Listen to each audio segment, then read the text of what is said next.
tous, vous êtes sur la chaîne Basket Session River, c'est un nouvel épisode du CQFR. Shai, on va discuter un petit peu du calendrier NBA qui vient de sortir, le calendrier complet. Alors il est disponible notamment sur NBA.com, sur ESPN, sur la plupart des sites. Nous, on va essayer de souligner, de parler de quelques affiches phares, notamment du début de saison. Voilà, comme ça, vous pouvez tous noter, prendre des notes et réserver vos soirées ou vos matinées pour essayer de tomber sur quelques matchs qui nous semblent très intéressants. Je vais te laisser commencer, peut-être si tu as saison qui reprend le 22 octobre, si je ne dis pas de bêtises. Quelque chose C'est comme ça. peut-être le 23, je crois. Enfin, en tout cas, du coup, horaire Le américaine, c'est 23 le chez nous. 23, ouais. Ah ouais, c'est Non, ça. heure américaine, c'est le 22 et chez nous, Ouais, c'est le 23. c'est ça. Ça commence avec deux matchs, avec Boston contre New York et les Lakers contre les Timberwolves. Donc ça, c'est quand même pas mal. C'est les deux premières affiches de la saison, qui seront donc le 23, ouais. Qui seront donc Avec le la 23. remise des bagues, notamment pour les Celtics. Ouais, ça Alors, va. est-ce qu'il y a des dates en particulier voilà, où tu as déjà hâte de tomber sur ce match-up, de voir ce que ça va donner? Alors, très égoïstement, vu que je serai à New York là, sur la première semaine de la saison, normalement, ou les 10 Ouh, premiers jours de la saison. j'avais Oh, oublié. ouais, Tu me l'avais déjà moi dit, aussi. mais Moi aussi. Les Knicks jouent deux fois à domicile. C'est pas pour faire un jeu honnête, hein, si les places pour les Knicks sont trop chères, j'irai au Barclays Center, mais l'équipe est pas très excitante cette année. Mais il y a deux matchs, Indiana ou Cleveland à domicile, donc que je vais évidemment cibler pendant que j'y serai. Et pour un intérêt plus large, parce que vous en foutez pas mal, je pense que de ces deux matchs-là, il y a pas mal de trucs en fait sur des. Ouais, c'est au niveau de la narration toujours, parce que les matchs en eux-mêmes, on peut pas savoir à l'avance lesquels seront bien ou pas. C'est juste que, par exemple, le retour de Klay Thompson sur le parquet des Warriors, je pense que ça va être un moment quand même marquant, tu vois. 12 novembre, dans la nuit du 12 au Voilà. 13 C'est novembre. relativement tôt dans la saison. Voilà, on sait que ça va être un peu chargé en émotions. Je pense que il y a pas trop à se demander s'il va être bien accueilli ou pas. Enfin, ça va être une belle soirée où il y aura de l'émotion, peut-être une volonté aussi de montrer aux Warriors qu'il est toujours qu'il était suffisamment bon pour mériter le salaire qu'il réclamait. Enfin, toutes ces choses-là, même s'ils se sont séparés plus ou moins d'un commun accord, il avait lui aussi envie d'autres choses. Mais ouais, ce match-là, par exemple, alors c'est pas le tout premier que j'ai noté hein, au niveau chronologique, mais ça fait partie de ceux que j'attends le plus. Je sais pas si toi celui-là, ça te fait particulièrement, si ça t'intéresse Si, particulièrement. eh ben, je pense que tu as raison sur le côté émotion. Il y aura forcément une ovation assez folle de la part du Chess Center. Il y aura une vidéo habituelle. Il y aura peut-être même quelques petites larmes de Clay. Il y aura Mhm. quelque chose. Il y aura des grands câlins. Voilà, à l'américaine, on sait très très très bien faire tout ça. Euh, On aime bien le drama, mais parfois ça fait du bien aussi. Voilà. oui, oui, non, bien sûr. Bah ouais, ça fait partie aussi du truc, tu vois. Ça crée aussi des beaux moments, faut Mhm. pas se mentir. Et ça fera sans doute partie des moments forts du début de saison. J'en ai un avant, moi, mais il n'est pas Ouais. tant dans l'émotion. J'en ai un qui m'intéresse particulièrement, c'est dès le 24, donc c'est la Mhm. troisième soirée de la saison. Ouais. C'est les Spurs de Victor Wembanyama qui jouent contre les Mavericks, justement, Ah de ouais. Luka Ok. Doncic. Oui, j'ai pas Ça, vu. je pense, ça va être un beau choc justement. On va découvrir Klay Thompson avec sa nouvelle équipe ce soir-là. Il y aura Wembanyama avec Chris Paul, avec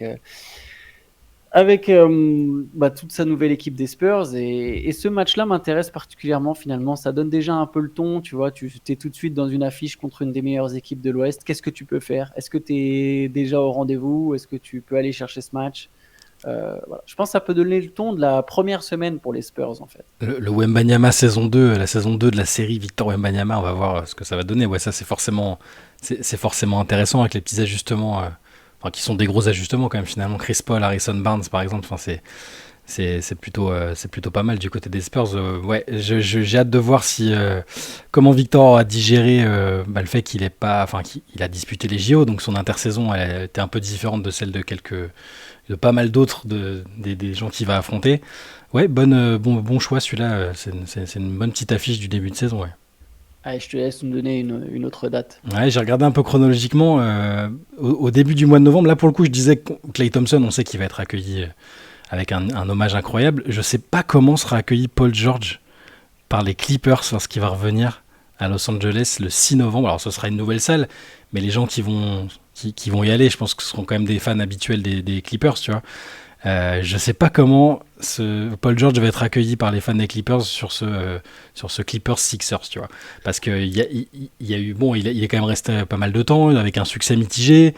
Et la manière dont il est parti à la fin, c'est un peu, voilà, je sais pas quelle est la relation et quel est l'avis des fans des Clippers. J'en ai pas dans mon entourage, dans mon quotidien sur le départ de Paul George. Existe-t-il vraiment? Existe-t-il? Qui sont-ils? Quels sont leurs réseaux? Mais ouais, bon, il y aura forcément une vidéo de toute façon de la part oui. des Clippers. Après, la réaction des fans sera autre chose. Je suis pas sûr que de toute façon, ça sera pas le même moment d'émotion dans tous les Non, cas. bah non. Et même au niveau des sifflets, tu vois, ça sera pas l'équivalent du retour de LeBron à Cleveland. Je pense qu'à un moment, de toute façon, la moitié de l'équipe des Sixers, elle a joué aux Clippers, la moitié de l'équipe des Clippers, elle a C'est joué aux vrai. Sixers. Deux équipes de losers, pourquoi pas ne pas les mixer et peut-être espérer qu'elles finissent par gagner un titre. Tu vois, à ce stade, peut-être qu'ils auront à la fois Embiid et Kawhi en bonne santé au moment des playoffs. Enfin bref, non, Sixers, Clippers. Oui, par contre, tu as raison. En fait, ça va être un match évidemment intéressant, le retour de Chris Paul et tout ce côté-là, mais je pense pas que ça sera l'équivalent de Clay. Non, bien sûr. Bien sûr. Mais moi aussi, comme toi, je me demande est-ce Que- que les fans des curiosité Clippers, malsaine. le fameux mur, tu sais, le fameux mur, Ouais, le mur, ouais. le mur, bah du coup, c'est quoi le mur rouge? Je sais pas. Je sais pas du tout. Je sais pas comment ils vont l'appeler. Ou ils vont, ouais, ils vont le sponsoriser. Balmer, il va le sponsoriser. Évidemment, Évidemment. Il va- le mur présenté par HP Print. c'est ça. Et les mecs, ils ont tous une pancarte. Non, pour ceux qui n'ont pas la ref, c'est le mur, c'est Le pour mur jaune. Les fans de foot seront, c'est le mur jaune, c'est les supporters de Dortmund. Et voilà, les Clippers ont eu l'idée de faire la même chose. Il y aura toute une partie de leur stade qui sera un mur de supporters. Donc j'imagine que ce sera le mur rouge. Il y a Peut-être. fort possibilité. Blague à part, le stade, enfin, t'as vu les images, ça a l'air totalement fou quand même. L'expérience, si vous avez le moyen à un moment d'y aller, à mon avis, les places vont quand même être bien chères. Mais si vous avez l'occasion, si vous passez par Los Angeles, à mon avis, le Intuit Dome, c'est quand même ça a l'air d'être une merveille au niveau architecture, technologie et tout. Et du coup, je me permets de te voler vite fait de prendre un deuxième truc. C'est que parce que j'ai noté le premier derby entre les Clippers et les Lakers. Je trouve qu'il est important symboliquement parce que donc c'est le 19 janvier au Intuit Dome. Très important. Voilà, c'est important parce que pour la première fois, les Clippers sont donc leur salle. Il n'y a plus les bannières des Lakers à virer, enfin le parquet a changé. Enfin là, ils vont vraiment être chez eux. Je pense que c'est un moment important de leur histoire parce que ils ont toujours vécu dans l'ombre. Même quand c'était une franchise, même quand il y a eu du succès relatif, tu vois, pas que pendant les périodes de lose, mais forcément pendant les périodes de lose, tu vois les Lakers qui gagnent des titres, toi tu vas pas en playoff, c'est difficile au niveau image et c'est difficile de se créer une fanbase, mais là ils ont vraiment leur salle qui va être la plus belle de toute la ligue, ils ont une équipe relativement compétitive quand même, mine de rien. Je pense que en tout cas c'est un moment marquant pour leur histoire, je sais pas si le match vaudra le coup, mais 19 janvier, ça peut faire quand même une belle affiche, un petit derby des Lakers-Clippers. Celui-là, je l'attends plutôt pas mal. Ouais, je te rejoins. Le match en soi, évidemment, bon, c'est juste un match, mais tu as raison, dans l'histoire, je pense que c'est très important. Les Clippers, ils ont vraiment une envie de se démarquer des Lakers. Et là, c'est une des premières étapes, finalement, ce match-là. Donc, il y aura quelque chose. Et je pense qu'il y aura justement une volonté, on rigolait sur les fans des Clippers, là, etc. Il y aura une volonté de montrer, ici, c'est chez nous, on a une fanbase, nous aussi. T'imagines si ce match-là, il arrive, le 25 janvier, non, le 19 janvier, pardon. 19 janvier, t'imagines, il y a plus de fans ou autant de fans des Lakers dans la salle. Ce serait terrible. Terrible. Non, ce sera pas le cas. Ils vont Oui, je pense qu'il y aura un système pour. Ils vont se débrouiller. Déjà, j'ai vu que tu peux rentrer que avec une application dans la salle. Donc, je sais pas comment il faut. Je pense que tu pourras pas facilement rentrer en tant que fan des Lakers. Après, logiquement, ça va être la plupart des gens qui seront là, ça va être des gens qui ont pris des season tickets. Enfin, il y aura pas mal de gens quand ils vont faire des systèmes pour les season tickets. Et je pense que, enfin, t'as raison, ce serait désastreux. C'est comme, enfin, tu vois, ça avait choqué les gens qui est des fans des Knicks à Philadelphie. Enfin, alors que c'est quand même. Donc ouais, il y aura peut-être une tentative de. Ouais, un petit coup de la part des fans des Lakers, mais bon, à suivre, évidemment. Yes, alors écoute, vu qu'on est en janvier, il y a quand même la revanche des dernières finales NBA. Ouais. Boston-Dallas, 25 janvier. C'est des matchs toujours un peu particuliers, parce qu'il y a des fois des tendances pour les coachs. Enfin, c'est surtout dans les mêmes conférences, les chocs des mêmes conférences, quand tu arrives un peu tard dans la saison, les coachs tendent à esquiver un peu le truc, il y a une star qui joue pas. Là, celui-là, j'espère qu'on aura un beau match C'est potentiellement encore une finale. D'ailleurs, on peut enchaîner on peut parler un peu des Mavs. Ouais. C'était pas prévu. Tu sais, on dit toujours le champion a du mal à refaire son chemin parce que c'est trop long, une saison, etc. Mhm. Et par définition, le finaliste, il a aussi joué beaucoup de matchs. Alors, il n'a pas gagné. Donc oui, il n'a pas eu après le relâchement complet de se dire, bon, bah, on a gagné. Mais il a aussi joué tout autant de matchs. Et c'est peut-être moi, personnellement, je crois que je l'ai déjà dit, ce qui me fait le plus peur pour les Mavs, c'est ce qu'ils sont capables de refaire une saison aussi longue. Parce que je trouve que sur le papier, ils ont vraiment des arguments pour gagner le titre, tu vois. Mais ce qui va me faire peur, c'est en fait, arrivé le 30 mai, tu vois, tu es en demi-finale ou finale de conférence, ça va commencer à faire lourd dans les jambes, quoi. Bah, tout dépend de comment. C'est pareil, c'est pour tout, comme pour tout le monde, mais tout dépend de comment ils vont gérer la saison. La fatigue physique, enfin, le poids qui va peser sur Luka, encore une fois. Là, il avait très bien géré la saison dernière, même s'il était fatigué, un peu blessé pendant une partie des Mais playoffs ils et en n'avaient pas finale. fait mais ils avaient pas fait les playoffs juste avant, tu vois. Ouais, c'est vrai. Mais c'est complètement vrai, c'est très très difficile. Puis en plus, tu te dis, ils sont à la conférence Ouest, ça va être un bain de sang, encore une fois. C'est un. Il y a une part de réussite, de gestion de l'effectif. Tu peux un peu moins faire de load management qu'avant, logiquement. C'est c'est un peu c'est pas de la loterie, mais pas loin. Ça va être est-ce qu'ils vont s'en sortir sans grosses blessures. T'as raison, c'est un challenge super difficile de retourner en finale, encore plus dans la conférence Ouest. Ce sera déjà un challenge pour Boston à l'Est, même t'as l'impression que c'est quand même moins compliqué, mais pour les Mavs, je suis d'accord. Et ils vont être et puis ils vont être très attendus, ça, parce qu'ils se sont pas dit c'est un one shot et on reviendra plus. Ils ont recruté en conséquence. Ils ont pris Klay Thompson. Enfin, voilà. T'as raison, ça va être compliqué. C'est une des équipes qui va être les plus intéressantes à suivre aussi sur la saison à venir. Et je te propose qu'on donne les affiches de Noël. Donc le Ouais. 25 décembre, voilà, pour les amateurs, ceux qui regardent la NBA, le soir de Noël, il y aura Spurs-Knicks. On sait que c'est toujours une soirée un peu spéciale d'ailleurs, hein. Donc Spurs-Knicks à minuit, Mhm. à noon, pardon, que je raconte, Midi, ouais. du coup à midi chez les Américains, donc ça Ouais. fera 18h ou 19h chez nous. À ce moment-là, je ne sais plus si on aura 6 ou 7 Je heures sais de plus. décalage. Ouais, j'avoue que je Non, sais ça plus pour sera le 6 ou décalage. 5, je ne sais plus exactement. Mhm. Mais donc voilà, dans ces eaux-là, Spurs-Knicks ont suivi d'un Timberwolves-Mavericks, très belle affiche, Ouais. encore une fois les Mavs d'ailleurs. Sixers-Celtics, Bien pareil, ça. belle affiche, c'est là, très Deux intéressante. équipes qui peuvent Potentiellement, historiquement pas se blairer, c'est toujours sympa. exactement. Lakers-Warriors, ça c'est pour le côté Stephen Curry contre Mhm. les LeBron James. J'imagine qu'ils se disent que c'est peut-être le dernier, on sait pas encore, hein, Ouais. sur ça, mais ça peut être l'un des derniers Curry contre LeBron, en tout cas sur une soirée de Noël. Et ensuite Nuggets Suns qui clôturera Bien. la soirée. Bien Ils ont aussi réussi celui-là. à nous trouver encore Kevin Durant et Devin Booker ont encore un match de Noël. Ouais. Voilà pour les 5 affiches de Noël, parce qu'il y en a une particulièrement. Franchement, elles sont toutes.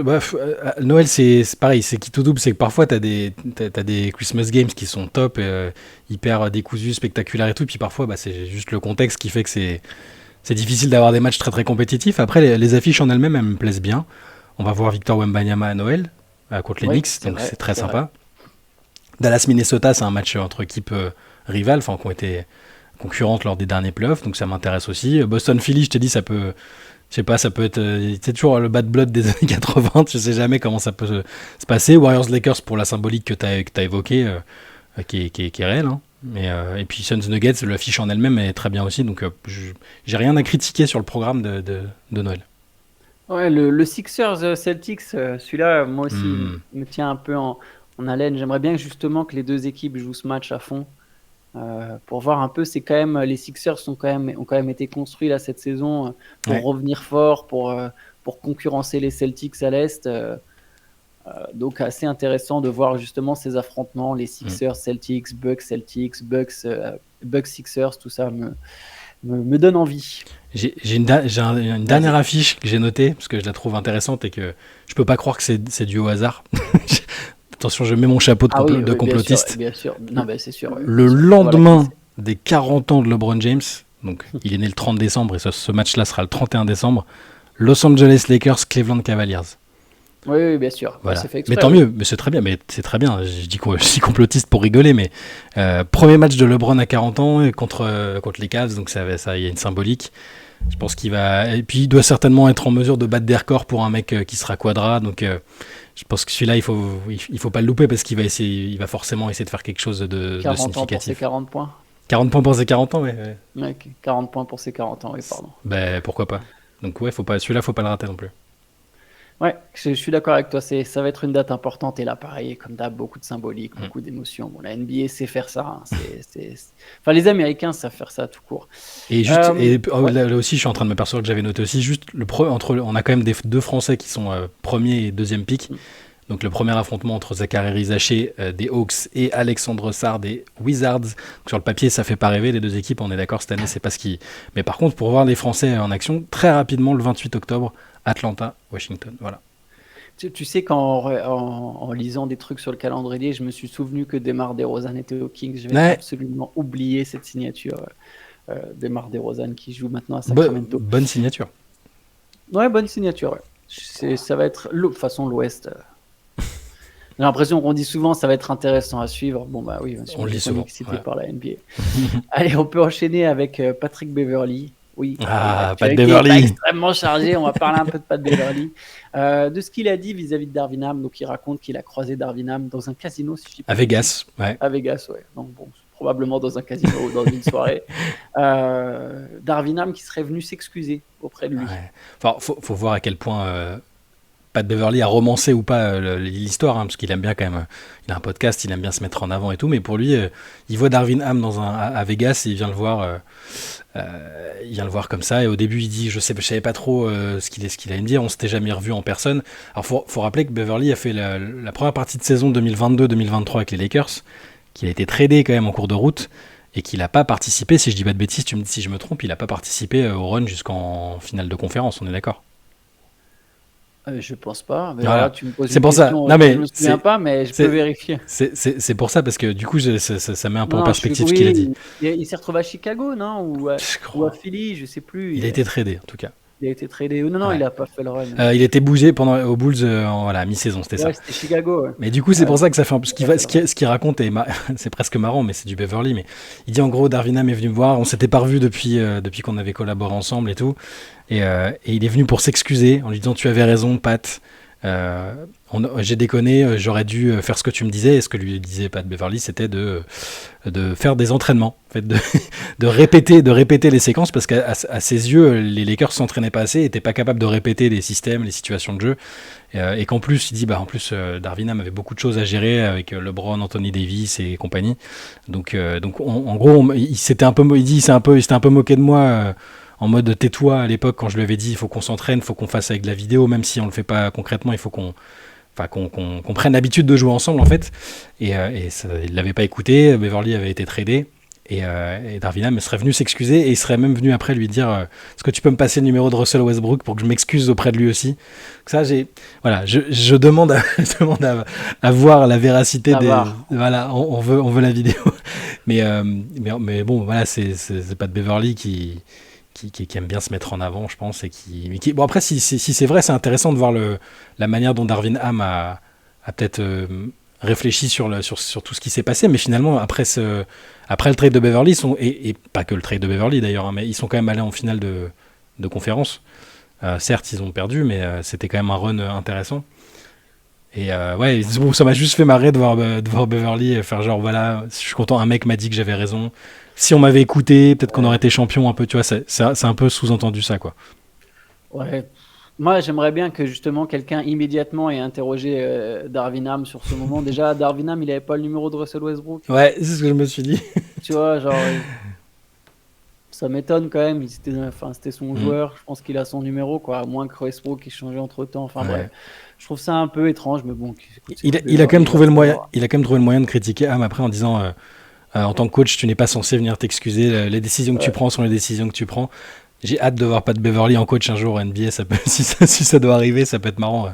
Ça peut être quelque chose de... Bon, en attendant, on le verra plus en NBA cette année parce qu'il a signé à Tel Aviv. J'avais presque envie de dire, je vais célébrer le fait. J'ai du mal avec Beverly, hein, perso. Mais il y aura quand même son podcast, hein, c'est sûr. Enfin, c'est ça. Il trouvera d'autres moyens de faire. En fait, il cherche à faire parler de lui, mais bon.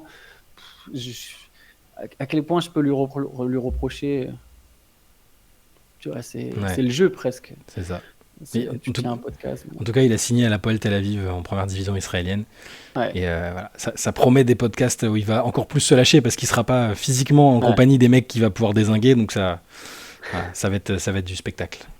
Allez, on termine par un départ à la retraite, celui de Joe Harris, Ouais. dont la carrière a finalement été beaucoup plombée par des blessures, mais Mm. ça a été un joueur assez, enfin pas important, mais un joueur intéressant de notre époque, notamment Mm. parce qu'au final, on s'est rendu compte là ce matin, enfin tu t'es rendu Ouais. compte que c'était un des meilleurs shooters à 3 points de toute sa De génération, voire de toute de l'histoire. l'histoire en fait. Alors parce que bon, on est dans une génération où les gens shootent beaucoup à 3 points, donc c'est différent. On peut pas comparer exactement de la même manière par rapport aux meilleurs shooters d'autres époques. Mais donc Joe Harris qui a pas encore 33 ans, mais comme tu le disais, qui a connu des blessures, puis son passage aux Pistons, ça a été compliqué. Bon, c'est statistiquement sur le pourcentage le 5e shooter le plus adroit de tous les temps en carrière, 43,6% sur 10 saisons quand même. Alors elles n'ont pas toutes été pleines, mais il a il est 5e plus adroit. Alors j'aurais dû sortir la liste des plus adroits, ça aurait été pertinent pour vous montrer un peu les autres joueurs.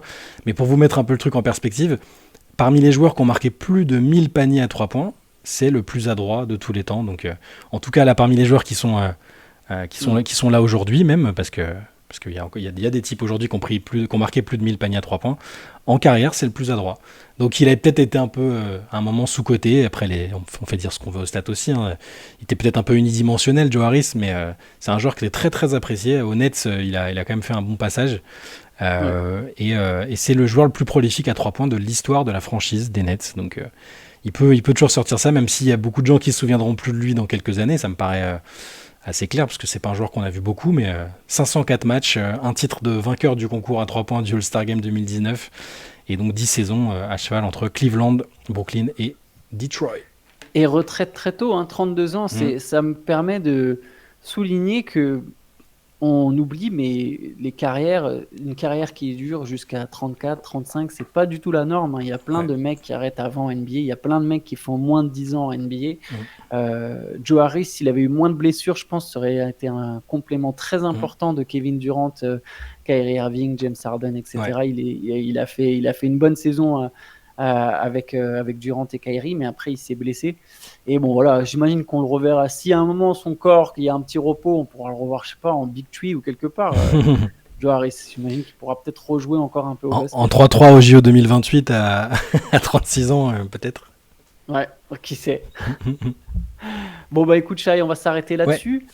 C'était un plus petit CQFR aujourd'hui, mais demain on reprend les CQFR du samedi avec vos questions que vous pouvez envoyer sur l'adresse CQFR.rivers. CQFR.rivers, ça fait trop longtemps que je ne l'ai pas mentionné. CQFR.rivers@gmail.com. Alors ça ne sera pas pour celui de demain, mais pour celui de la semaine d'après. Ouais, vous pouvez continuer à envoyer, bien sûr. Là, il y a déjà pas mal de questions. Hein, après, vous avez encore quelques heures si vous voulez tenter qu'on puisse inclure ça, mais voilà, ça sera plutôt pour la semaine d'après. Donc n'hésitez pas. Et puis écoutez, nous on se retrouve du coup demain. Bonne journée à tous. Ciao. Ciao.